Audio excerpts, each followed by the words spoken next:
Le bonheur des Marseillais, l'abattement des Montpelliérains, les nerfs lâches après 2 jours de combat. Battu à l'aller, le Montpellier Water-Polo doit d'abord s'imposer samedi soir pour obtenir une belle le lendemain.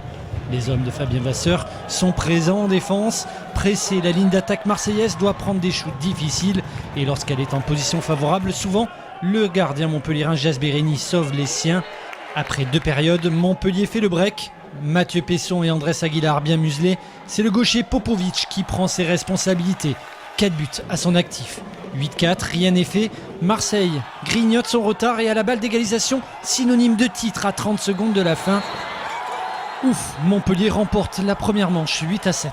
On devait garder le ballon et remonter plus au pressing. Et on a été fébrile là-dessus, mais bon, l'important c'est qu'on a gagné, c'est le plus important. On va dire qu'à partir de demain, c'est la finale. Et on est prêt à mourir, on va dire, dans l'eau, quoi. On est tous prêts. Après le combat de nuit, place au combat de jour. La tension est montée d'un cran. Les 2 formations se tiennent au score, mais physiquement dans les duels, les Montpelliérains semblent supérieurs.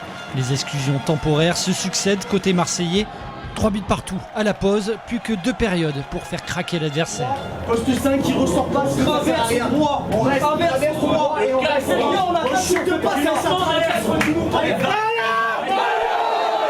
Sous l'eau comme sur l'eau, la boîte à gifler de sortie, le cercle des nageurs de Marseille mène 6-5 à la fin de la 3e période. Le Marseillais Simon, pas un tendre, prend un carton rouge synonyme d'exclusion sans remplacement. L'entraîneur de Marseille et de l'équipe de France devient complètement fou et veut frapper l'arbitre. Kovacevic est exclu et étonnamment le match reprend. Contrairement à ce que l'on aurait pu croire, ce sont les Montpelliérains qui sortent du match mentalement. Et en dernière période, il n'y a plus qu'une équipe, c'est Marseille. Victoire 10-5, un 7e titre d'affilée.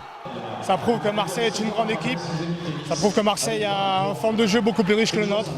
Même si physiquement, leur est supérieur, ils ont prouvé que tactiquement, ils étaient encore là. Ils se sont calmés, ils sont restés concentrés jusqu'à la fin. Et on voit les grandes équipes dans les grands moments. Aujourd'hui, Marseille a été une grande équipe puisque avec de grands joueurs. Apparemment, ce n'est pas encore notre cas. Après le MHR en top 14 et le MHSC en finale de la Coupe de la Ligue, 3e défaite en finale, ce coup-ci le water-polo. Ça fait beaucoup de désillusions pour le sport montpelliérain.